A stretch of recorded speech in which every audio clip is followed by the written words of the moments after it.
Hello YouTube, today I'm gonna give you some tips. I'm gonna keep this short and sweet. So first of all, I'm gonna give you two major tips that you should take into account for your garden. So first, cut the grass. Cut the grass. You know the grass is gonna attract insects, mosquitoes, caterpillars, all kind of bugs into your crops. So the first thing you wanna do is get rid of the grass. So first, I let for like the past weeks I let the grass grow. Unfortunately, the grass grew more than 12 inches tall, and it was infested with bugs. Later, I noticed that bugs were going to my crops, and many of my vegetables they were damaged. So I cut the grass. I saw, a lot of improvement. So let me show you. For example, this tomato, there is a hole into it.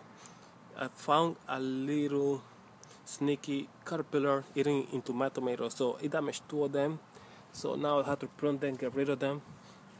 But I caught it just in time and was able to remove the little insect before it damaged more tomatoes. So I can, I will sacrifice two tomatoes because so far we ate many tomatoes, like 12 tomatoes, and we have many more coming. Look. We have one, two, three. Those are ready to go. Lots of them. I can count at least 20 tomatoes on these plants. And but yeah. Second tip. Second tip is prune your plants. Prune your plants. I'll tell you. Those are the leaves of the one that I pruned, the leftovers. So I was like this morning I focused on pruning, and I remove every leaf, every sucker that is at the bottom. Every leaf that is touching the ground, I remove them. Why? Well, if the leaf is touching the ground, it's gonna attract moisture from the soil, and it will be infected with bugs. It will become disease, and we don't want that. You don't want your leaves to be diseased because it starts from the bottom all the way to the top. So you don't want, you don't want it to start from the bottom. Now we're here, all damaged. So prune the tomatoes. And what else? Well, prune all of your vegetables. Do not let the leaves touch the ground. Well, most of your vegetables, you don't want to prune your cucumbers. Well, talking about cucumbers, we have a little guy right here. Yeah, well, maybe because it's sunny you cannot see it. But we have a beautiful looking tomato. No, cucumber. It's on the way. Pardon my accent. So yeah, prune. That's gonna decrease the number of bugs climbing into your crops. And if you do not use pesticides, if you see a bug, it's better to pick it yourself than poison all your crops. Right now, my cucumbers are trying to let them rise. So first, I'm gonna let them rise. Then I will create some wooden roof so they can grow onto. So far they're doing beautifully.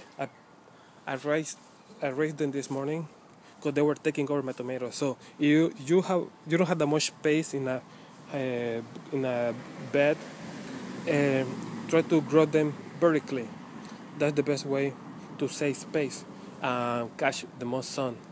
Plus, by raising vertically and pruning, you allow the air to travel across, and that way the soil can remain aerated.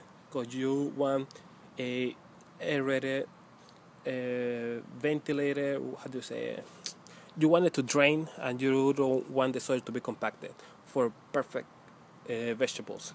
So right here we have eggplants.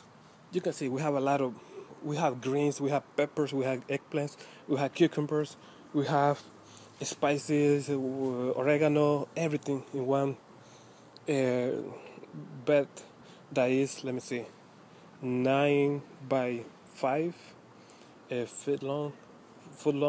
So you can do a lot if you grow vertically.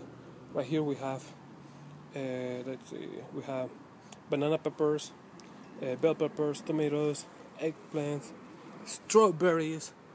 We have a little bit of everything. Celery. So yeah, it's just about pruning, growing vertically. So until next time, you have any questions, let me know. So tomatoes, lots of them. We have, let me see, at least 20 tomatoes. Unfortunately, these two were damaged. Yeah. Oh well.